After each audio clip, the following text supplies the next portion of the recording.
मलिहा हाशमी साहिबा मेरे साथ हैं। Retired major general Ijaz Awan साहब ने बड़ी खूबसूरत बात कही, it's way more than a tragedy. ये ट्रेजेडी से बहुत बड़ा है जो हुआ है। शोहदा का घर है ये माशाल्लाह। उन्होंने एक नए सिरे से जान डाली ARY पर। यानी पहले सिर्फ 8 बजे का ही शो इंटरेस्टिंग होता था। अरशद शरीफ की वजह से इन्वेस्टिगेटिव जर्नलिज्म की नई रिवायतें डली पाकिस्तान में। जो बंदा कह रहे कि ना करो करप्शन, आप उसी के खिलाफ हो गई पूरी हुकूमत वक्त। और अरशद शरीफ ने आपको 14 जुलाई को सदर को बता दिया, सदर ने वज़ीर आज़म को बता दिया था कि उसकी जान ख़तरे में है। तो आपके पास क्यों फिर ये नौबत आई कि 3 माह बाद उसकी लाश आ रही है? ये अपने शहीद भाई की यतीम बेटी की कफालत कर रहा था। फौज के अंदर बैठा हुआ कौन सा फौजी है जो आज आंसुओं से नहीं रो रहा अरशद शरीफ के जाने पे? नाज़रीन, इस वक्त हम अरशद शरीफ साहब के घर के बाहर मौजूद हैं और मलिहा हाशमी साहिबा मेरे साथ हैं। इनसे कुछ बात करते हैं। मैम, बहुत शुक्रिया टाइम देने का। मैम, कल जब एम्बुलेंस आई मैंने आपको देखा, आपकी आंखों में भी आंसू थे और जितने लोग आए हैं और मुख्तलिफ़ सूबों से मैंने देखा लोग आए हैं, तो आप बताइएगा ये कितना बड़ा सदमा है और क्या जज्बात हैं? देखिए, ये परसों जब ये पहला दिन था हम सब आए तो retired major general Ijaz Awan साहब ने बड़ी खूबसूरत बात कही। जब मैंने कहा कि ये एक ट्रेजेडी है तो उन्होंने कहा कि नहीं, it's way more than a tragedy. ये ट्रेजेडी से बहुत बड़ा है जो हुआ है। और तकलीफ़ की बात ये है कि ये जिस घर के बाहर आप खड़े हैं, यहाँ पे अरशद शरीफ के 5 बच्चे और उनके शहीद भाई अशरफ शरीफ जिन्होंने जामे शहादत नोश किया था, उनकी भी यतीम बेटी। आज 6 बच्चे यतीम हो गए इस घर के। किसने किया? क्यों किया? क्या वो पाकिस्तान के ख़िलाफ़ कोई काम कर रहा था? क्या वो पाकिस्तान के इंटरेस्ट के ख़िलाफ़ था? उसने तो पाकिस्तान के बच्चे को, जो सहाफ़त में हैं, जो घर बैठे हुए बच्चे हैं, जिस तरह हम इमरान खान साहब की बात करते हैं कि उन्होंने एक शऊर दिया कि आपका मुल्क क्यों अहम है, क्यों अमेरिका बरतानिया में जो सारे दौड़ लगाते हैं कि वहाँ जाके करियर बना लें, क्यों अपने मुल्क में वापस आना ज़रूरी है, अपनी रूट्स क्यों इम्पॉर्टेंट हैं।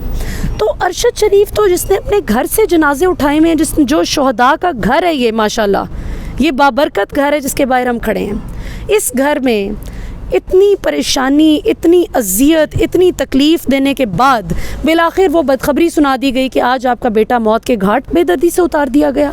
सो इसको जितना ज़्यादा इस पर तशवीश की जाए, इसकी मज़म्मत की जाए कि ये जो एक गलत हरकत हुई है, इसके लिए मेरे पास अल्फाज ही नहीं है। I am lost for words. और जो लोग इसके ज़िम्मेदारान हैं वो मत इस खुशफहमी में रहें कि वो बच जाएंगे। मैं आपको बता रही हूँ, क्योंकि अरशद शरीफ आज नौकरी छोड़ गया, चैनल छोड़ गया, मुल्क छोड़ गया, दुनिया छोड़ गया, लेकिन आज वो जिस अदालत में गया है वहाँ पे आप किसी खुशफहमी में नहीं रह सकते कि यहाँ पे मेरा कोई जानने वाला है तो यहाँ पे बचत हो जाएगी, यहाँ पे शायद कोई जज साहब के दिल में रहम आ जाए, शायद मैं कोई अदाकारी कर लूँ, कोई जालसाजी कर लूँ तो बच जाऊँ। वो अल्लाह की अदालत में चला गया, सबसे बड़ी अदालत में गया जहाँ पे कभी ना इंसाफ़ी ना हुई है, ना हो सकती है। और ये हमारा ईमान है कि शहीद ज़िंदा है, वो अल्लाह से बेहतरीन रिज़्क़ पा रहा है। तो अरशद शरीफ तो इस गंदी घटिया हरकतों से भरी हुई दुनिया से बहुत दूर बड़े पुरसुकून जगह पर चले गए माशाल्लाह। लेकिन वो लोग अब अपनी खैर मनाएं जिन्होंने ये बहुत ही कभी फेल किया और करवाया है। अच्छा मैडम, ये बताइएगा कि जैसे आपने खुद कहा और कि शहीद का भाई, शहीद का बेटा, वो अपना मुल्क छोड़कर, अपना वतन छोड़कर दूसरे मुल्कों में छुपता फिरता रहा। कातिल कौन है वो तो चले बाद में पता चलेगा, उनको सज़ा मिलेगी या नहीं, लेकिन जिन लोगों की वजह से वो छुपता फिरता रहा और जिस चैनल के साथ उन्होंने काम किया उसने उसको डिसऑन किया। अच्छा, ये वाकई मैं आपको बताऊँ कि चूँकि ज़ाहिर है हमारे दीन में भी फ़र्ज़ है कि आप अपनी जान की हिफाजत करें, क्योंकि अल्लाह ताला ने जान एक बहुत कीमती तोहफ़ा दिया है ज़िंदगी जो है। तो वो तो जाहिर है कि मैं हूँ, आप हो, जहाँ पे भी हमें यहाँ पे कोई कुत्ता, कोई सांप आ जाए खुदा न खास्ता, तो हम फ़ौरन 4 कदम दूर जाएंगे। कुछ जाके आपको धमकियाँ मिले। मुझे अफसोस पता है किस चीज़ का सबसे ज़्यादा? 14 जुलाई 2022 को अरशद शरीफ साहब ख़त लिखते हैं सदर पाकिस्तान को कि मेरी जान ख़तरे में है, मुझे धमकियाँ मिल रही हैं। 15 जुलाई को अगले ही दिन सदर पाकिस्तान शहबाज शरीफ साहब को ख़त लिखते हैं कि ये इसके बारे में कुछ किया जाए, अरशद शरीफ की शिकायत आई है कि मुझे धमकियाँ मिल रही हैं। उसके बाद 5 अगस्त 2022 को जो IB के काउंटर टेररिज्म डिपार्टमेंट के IG हैं, गालिबन DG डायरेक्टर जनरल, वो एक थ्रेट जारी करते हैं, थ्रेट अलर्ट जारी करते हैं कि जी अरशद शरीफ को वाकई बहुत सीरियस ख़तरात हैं और इनके पीछे कई दुश्मन लगे हुए हैं। तो मुझे बताएं, क्या हमारे इदारों का ये काम है कि उन्होंने सिर्फ ये थ्रेट अलर्ट जारी करनी है और बताना है कि ख़तरा है, या उसके बारे में कुछ करना भी है? तहफ़्फ़ुज़ किसने देना था उसको? हम किसके हाथों पे उसका लहू तलाश करें? और बिल्कुल सही कहा आपने, जिस चैनल के साथ वो मुंसलिक रहे, आप अपने दिल पे हाथ रख के मुझे बताएं। ARY न्यूज़ पे हमारा भाई काशिफ अब्बासी भी काम करते हैं, बड़ा ज़बरदस्त शो करते हैं माशाल्लाह, कितने सालों से हम देखते आ रहे हैं, और जिस वक्त हम पढ़ रहे थे वो तो उस वक्त से माशाल्लाह अपना शो कर रहे हैं, बहुत अच्छा। लेकिन अरशद शरीफ जब आए तो उन्होंने एक नए सिरे से जान डाली ARY पर, यानी पहले सिर्फ 8 बजे का ही शो इंटरेस्टिंग होता था। अरशद शरीफ की वजह से इन्वेस्टिगेटिव जर्नलिज्म की नई रिवायतें डली पाकिस्तान में। वो पैनमा केस हो, वो कोई भी करप्शन केस हो, भले वो PTI है, नून लीग है, पीपल्स पार्टी है, जिस हुकूमत का भी कोई भी करप्ट नासिर थे जो करप्शन में मुलविस होते थे, अरशद शरीफ उस करप्शन और बदउनवानी को बहुत ज़बरदस्त तरीके से सबूत के साथ बेनकाब करता था। और बेशर्मो, उसको तुम हरा नहीं सके तो तुमने सोचा कि इस तरह से आवाज़ दबा लोगे। वो ख़त्म नहीं हुआ, वो अमर हो गया है। वो तो इंशाल्लाह सहाफ़त की किताबों में रहती दुनिया तक, जब तक पाकिस्तान रहेगा इंशाल्लाह, तब तक अरशद शरीफ का नाम सहाफ़त के एक चमकते हुए सितारे की तरह किताबों में जगमगाएगा। हम जब तक ज़िंदा रहेंगे इंशाल्लाह, हम छोटे बच्चों को बताएंगे, आने वाली नस्लों को हम बताएंगे इंशाल्लाह आखिरी सांस तक कि अरशद शरीफ क्या था सहाफ़त में। और जब वो अपने छोटों को बताएंगे, हम उसका ज़िक्र इंशाल्लाह नहीं ख़त्म होने देंगे। और ये तो अल्लाह का वादा है कि अल्लाह ताला अपने नेक और अच्छे लोगों का ज़िक्र बड़े अच्छे तरीके से दुनिया में कायम रखते हैं। सो ये बड़ी वाकई आपकी बात दुरुस्त है। मुझे ख़ुद भी बड़ा गिला है इस बात पे कि जब ARY न्यूज़ को स्टैंड लेना चाहिए था अरशद शरीफ के साथ। देखें, मेरी बात सुने, जियो न्यूज़ पर क्या क्या तमाशे नहीं होते थे, अमन की आशा से लेके जो कुछ भी था।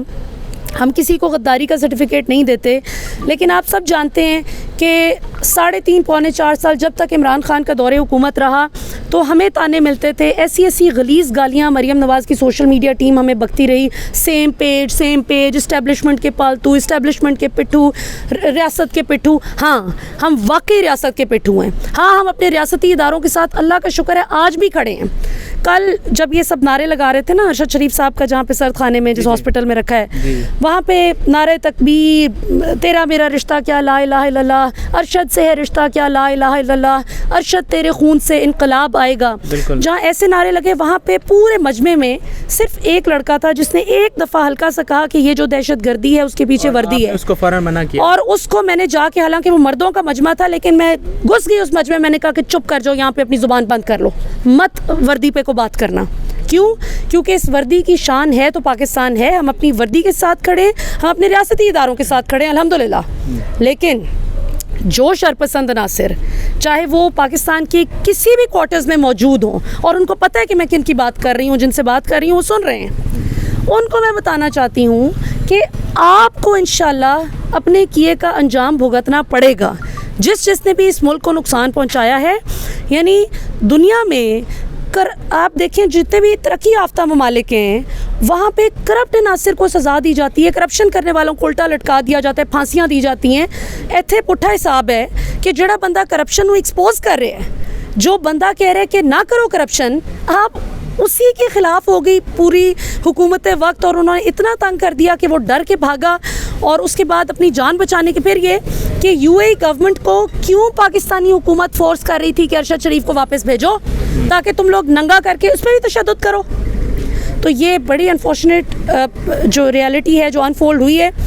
जियो न्यूज़ ने हमेशा हामिद मीर का भी साथ दिया, हालांकि आपको पता है कि उसने किस तरह से वो असद तूर वाला मामला था, असद के साथ बहुत गलत हुआ, मैंने खुद भी उसको बड़ा कंडेम किया था। किसी को हक़ नहीं है किसी को ना बेजा इस तरह मारे, लेकिन हामिद मीर साहब ने वो गुफ्तगू करते हुए हाजिर सर्विस जो जर्नैल थे उनको ललकारते हुए जिस तरह की गुफ्तगू की कि अब मैं ये भी बताऊंगा वो भी बताऊंगा, घरों में घुसूंगा, तो हम लोग उनको कंडेम कर रहे थे कि भाई इस तरह की बातें ना करें, बाकी आपने जो भी तनकीद करनी है वो एक अलग बात है, घर की बात ना करें। लेकिन आप देखें कि जियो ने बावजूद इसके कि हामिद मीर साहब से वो एक गलत बात निकल गई, लेकिन वो खड़ा रहा जियो हामिद मीर के साथ। हामिद मीर को उन्होंने डिसोन नहीं किया। और मुझे ज़ाहिर है मीडिया में हमें पता होती हैं चीज़ें, कई लोगों ने बताया कि हामिद मीर साहब को साइड लाइन किया लेकिन नौकरी से नहीं निकाला। बिल्कुल। और वो वापस लेके आए, हामिद मीर साहब ने अपोलोजाइज़ किया, वो वापस आ गए। तो यूं चैनल खड़े होते हैं अपने लोगों के साथ। अरशद शरीफ साहब को ARY न्यूज़ ने भी अकेला छोड़ दिया। क्या था जो प्रेशर आ गया भाई, क्या हो गया है? और भाई ये जो मीडिया वाले चैनल्स चला रहे हैं, मुझे बताएं, किसी की बेकरी है, किसी का सोने का बिजनेस है, अब ARY वालों का सोने गोल्ड का बिजनेस है। जी। कोई चैनल से तो नहीं वो इतना पैसा कमाते हैं जितना गोल्ड के बिजनेस से। तो अल्लाह ताला ने आपको, जो इमरान खान कहते हैं ना कि आप में ईमान की कुव्वत होनी चाहिए। आप बाकी 100 बातों से इख्तलाफ करें इमरान खान से सियासी तौर पे, जिस तरह मैं ज़ाती तौर पे समझती हूँ कि इस वक्त इस लॉन्ग मार्च की कोई तुक नहीं है। मैं ये समझती हूँ कि अरशद शरीफ का भी ये हुआ है हादसा, ज़रा हफ्ता ठहर के भी लॉन्ग मार्च हो सकता था, कोई ज़रूरत नहीं थी अभी लॉन्ग मार्च करने की। और जो आप कर भी रहे हैं तो क्या हासिल कर लेंगे इससे, ये भी मेरी समझ में नहीं आता। सो मकसद बात करने का ये है कि ठीक है, आप जल्दी इलेक्शन चाहते हैं, आप कहते हैं मुल्क में कानून की बालादस्ती कायम हो, महंगाई हो गई, अवाम वाकई मर गई है पिछले 6-7 महीने में, सब बातों पे इमरान खान के साथ खड़ी है अवाम। लेकिन जहाँ पे जो हमें गलत महसूस होता है हम उस पर बात करते हैं। ARY ने ज़्यादती की, they buckled under pressure, they shouldn't have buckled under pressure. इनको चाहिए था कि एक फर्म स्टैंड लेते।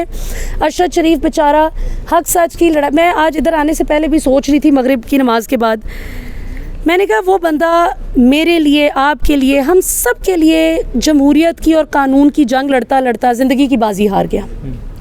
जो हर चीज़ पे हक़ाइक़ के साथ सच्ची खबरें देता था, आज वो खुद खबर बन गया और कोई उसकी जंग लड़ने वाला नहीं। अभी आप ये फैसल वाडा की देखें ज़रा, जो प्रेस कॉन्फ्रेंस जो की है, मतलब बेशर्मी का आलम है कि आप अभी उसको तदफीन तो हो लेने दें उसकी। अभी मुराद सईद आए तो मैंने पूछा, मैंने कहा कि आप पता है फैसल ने इस तरह की है प्रेस कॉन्फ्रेंस, उसने कहा यार हमारे भाई की तदफीन तो हो लेने दें, ये क्या बातें शुरू हो गई हैं। तो दैट्स द पॉइंट। और बाय द वे हम 4 दिन से यहाँ पे फैसल वाडा एक दफ़ा भी नहीं आए यहाँ पे। अगर उनको अरशद साहब का दर्द है, तकलीफ़ है, जो भी अरशद शरीफ से मुखलिस है, क्यों इतने लोग खड़े हैं, क्या है ये, रिश्तेदार हैं कोई? कितने लोग इनमें से रिश्तेदार हैं? कोई भी नहीं। मर्दान से औरतें आई हैं, पेशावर से आई हैं, फाटा से लोग आ रहे हैं, कोहाट से, बन्नू से, मतलब ऐसी ऐसी जगह जहाँ पे शायद अरशद शरीफ ने खुद लोगों को, एबटाबाद यानी खुद इतना विज़िट भी ना किया हो ज़िंदगी में इतनी बार, लेकिन औरतें धाड़े मार मार के अरशद शरीफ की माँ का घुटना पकड़ पकड़ के रो रही हैं। मैंने मर्दों को धाड़े मार मार के रोते हुए देखा है। खुद हमारा अपना बहुत बुरा हाल था, ये तो कल से कुछ हम बात करने के काबिल हुए, पहले 2 दिन तो मर गए थे हम। तो कहने का मकसद ये है कि ये जो इस वक्त जो सूरत हाल है, हमारे पास 2 ऑप्शंस हैं। या अरशद शरीफ को देखते हुए हम डर के चुप करके दुबक के बैठ जाएं कि हमने अब कोई बात नहीं करनी ताकि हम बच जाएं, हमें कोई कुछ ना कहे, या फिर हम दलेरी के साथ इंसान के बच्चों की तरह, जिस तरह एक इंसान को अल्लाह ने खुदी और गैरत का मादा डाला हुआ इंसान के अंदर, हम ये सवाल करें कि अरशद शरीफ को किसने मारा। और फिर ये एक मैं पॉइंट रेज़ करना चाहती हूँ, बहुत अहम है और ये आप सब आवाम को उठाना चाहिए पॉइंट, कि अतर वहीद जो DIG, इन्होंने तहकीकाती टीम में बंदा डाला है कि अरशद शरीफ साहब के कत्ल की इंक्वायरी करनी है, जो केन्या भी 3 मेंबर्स की टीम, एक IB का बंदा है, एक कर्नल साद हैं ISI के, और ये अतर वहीद DIG हुकूमत की तरफ से जो गए हैं। मुझे आप एक बात बताएं, ये अतर वहीद तो वही है जो SP गुजरांवाला था 2009 में, मार्च 2009 में, जब लॉन्ग मार्च चीफ जस्टिस की बहाली के लिए, वो क्या है इफ्तिखार चौधरी, उनकी बहाली के लिए नवाज शरीफ ने जब निकाला था, तो इस बंदे ने अपनी पेटी उतार के, पुलिस बेल्ट उतार के नवाज शरीफ को पेश कर दी थी। तो ये बंदा अरशद शरीफ को उनके कत्ल की शफाफ इंक्वायरी करेगा? किसको पागल बना रहे हैं? तो यहाँ पे मेरा सवाल पाकिस्तान की हुकूमत से है कि जब अरशद शरीफ ने आपको 14 जुलाई को सदर को बता दिया, सदर ने वज़ीर आज़म को बता दिया था कि उसकी जान ख़तरे में है, तो आपके पास क्यों फिर ये नौबत आई कि 3 माह बाद उसकी लाश आ रही है, उसकी मैयत आ रही है? यानी ये पैगाम दिया गया है कि आप दुनिया में कहीं पे भी जाएंगे, अगर आप करप्शन बदउनवानी के ख़िलाफ़ बात करेंगे तो पाकिस्तान से चले भी जाएंगे तो आप जहाँ होंगे आपको मार दिया जाएगा। मुझे आप खुद बताएं, को अकल से सोचें, केन्या की पुलिस को फुप्पे की पुत्र लगती है, उसे क्या फ़र्क पड़ता है कि अरशद शरीफ कौन है और उसको मारना है? बिल्कुल। मैं या आप में से कोई सूडान चला जाए, किसी भी मुल्क चले जाएं, अफ्रीका चले जाएं, अमेरिका चले जाएं, हमने कोई उनका कोई नुकसान किया कि वो हमें मारेंगे? बिल्कुल सही बात। मारेगा वो जिसको मिर्च लगी हुई होगी कि ये बंदा हमें एक्सपोज कर रहा है। बिल्कुल। मारेगा वो जिसे पता था कि ये अब आने वाले दिनों में एक ऐसी ज़बरदस्त डॉक्यूमेंट्री ला रहा है जिसमें पाकिस्तानी अवाम को मज़ीद सबूत मिल जाएंगे कि कैसे करप्शन की गई। तो अरशद शरीफ को मैं आखिर में यही कहना चाहूँगी कि देखें, बात सुनें, जीना तो हर शख्स ने उतने ही साल है जितनी अल्लाह ताला ने ज़िंदगी लिखी है। जिस धड़ से कोई मख्तल में गया वो शान सलामत रहती है। ये जान तो आनी जानी है, इस जान की तो कोई बात नहीं। अरशद शरीफ की ज़िंदगी इतनी ही थी जितनी अल्लाह ने लिख रखी थी, लेकिन इन लोगों ने बेईमाना कत्ल करके ये कालख अपने हाथों पे अपने मुंह पे मल ली है। और इंशाल्लाह इनकी कालख उतार के हम इनको पहचानेंगे, इनको कैफरे किरदार तक पहुंचाने की सदा करेंगे अदालत से। हम ऑलरेडी अदालत में गए हुए हैं। जिस दिन ये वाक़या हुआ आधी रात को हमें पता चला, अगले दिन सुबह बैरिस्टर शुएब रज़ाक साहब जो कि लॉयर हैं, अरशद साहब के बड़े क्लोज़ फ्रेंड भी थे, उन्होंने एक पिटिशन दायर की, उसमें हम सब उनके साथ हैं, जिसमें हमने सदा की अदालत से कि एक जुडिशल कमीशन बनाया जाए जो इंडिपेंडेंटली इस पे काम करे बग़ैर कोई प्रेशर लिए। तो उनका ये कहना था कि चूँकि शहबाज शरीफ साहब ऑलरेडी इस पे हुकूमत कह रही है कि हम बनाते हैं, तो इसलिए let them do their work first. लेकिन यहाँ पे आखिर में ये भी सवाल करना चाहूँगी कि मरियम नवाज़ ने जो कल तज़लील की है, जी अरशद शरीफ साहब की एक शहीद की मैयत की जो तौहीन की है, उसके बाद ये सारा बुग़्ज़, अनाद, नफ़रत जो उनका खुल के सामने आ गया है, जो उस शहीद की मैयत से भी को भी ये बख्शने के लिए तैयार नहीं है कि हमारी करप्शन क्यों बेनकाब करता था। जो ये जब बीमार होते थे बेगम कुलसूम या मरियम जो भी, तो इन सारे टब्बर के लिए दुआएं करता था अरशद शरीफ ट्वीट्स कर करके। और इनका ये हाल है कि एक शहीद की तज़लील कर रहे हैं सिर्फ इसलिए कि अरशद शरीफ ने वही सवाल पूछा जो पूरी पाकिस्तानी कौम पूछती थी कि आप इतना पैसा लूटने का क्या फ़ायदा, लूट मार कर करके, कि आप अपनी वालदा को उनके जनाजे को कंधा देने के लिए, उनकी आखिरी रसूमात, उनकी तदफीन के लिए आप पाकिस्तान नहीं आए, सिर्फ इसलिए कि मैं पाकिस्तान आया तो मुझे तदफीन और इस सारे मामले के बाद जेल में जाना पड़ जाएगा अपनी सज़ा पूरी करने के लिए। सो जब इतना बायस खुल के सामने आ गया है, जब इतनी नफ़रत खुल के सामने आ गई है मरियम नवाज़ की, जिनकी हुकूमत है, जिनकी जमात की, तो अब शहबाज शरीफ के जुडिशल ये जो कमीशन भी, इंक्वायरी कमीशन जो बेसिकली बना रहे हैं, जिसके लिए टीम भी कॉन्स्टिट्यूट की है, मैंने जो आपको बताया 3 लोगों की, अब हमें इस पे क्या एतबार रह गया? एतबार तो पहले भी नहीं था, लेकिन जब इतनी नफ़रत है यार, आप यानी वो आपको 6 या 3 बच्चे नहीं नज़र आ रहे, शर्म नहीं आती कि, और आपने देखे घर, आप जो तो बाहर से देख रहे हैं, आप अंदर से देखें ना, तो अरशद शरीफ के पास 2 रास्ते थे। वो अपने घर को बेहतरीन डेकोरेशन पीसेस से सजा सजा के ऐसा बना लेता कि लोग बस आके यूं ही देखते रह जाते। लेकिन आपको पता है इस घर के अंदर क्या है? हर दीवार पे मेडल्स हैं, शील्ड्स हैं, कप्स पड़े हुए हैं, हर शेल्फ पे सर्टिफिकेट्स लगे हुए हैं माशाल्लाह। और उनकी माँ एक एक सर्टिफिकेट दिखा रही है लोगों को कि देखो बेटा, मैंने बड़ी मेहनत से अपने बच्चे पाले थे, मेरे बेटे बड़े, तो हम उनको कहते हैं कि हम गवाएं कि आपके बेटे वाकई बहुत काबिल थे माशाल्लाह। वो अपनी कितनी तनख्वाह का पैसा किताबें ख़रीदने पे लगा देता था।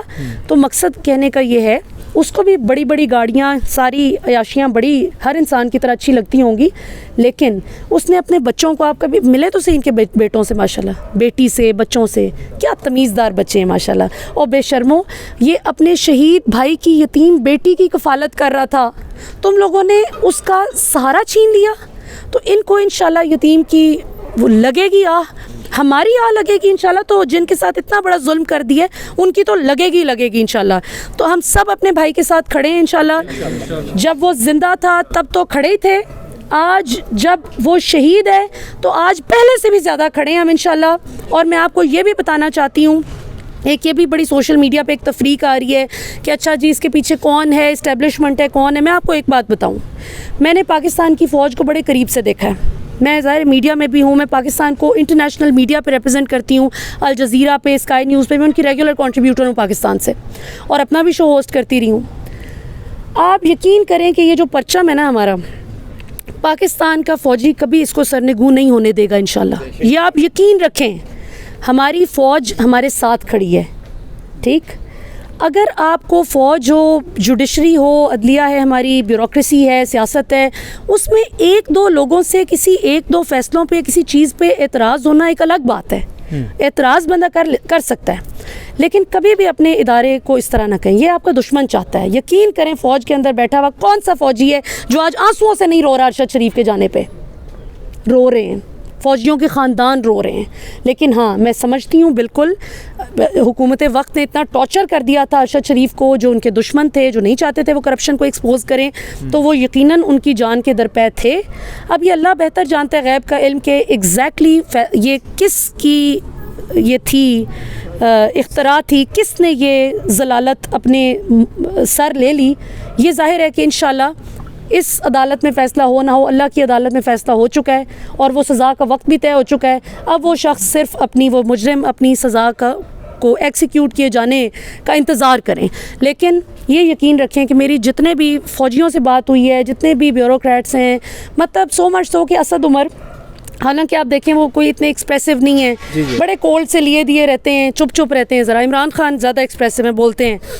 इमरान खान तो जो दुखी हुए सो हुए, असद उमर भी और ये सब लोग ये इतने दुखी थे और ये सब कहते हैं कि हमें समझ नहीं आ रही थी कि हम अपने आंसू कैसे रोकें। अरशद शरीफ की जो माँ है ना, उनका जो हौसला है माशाल्लाह, वो हमारा दिल चीर रहा है।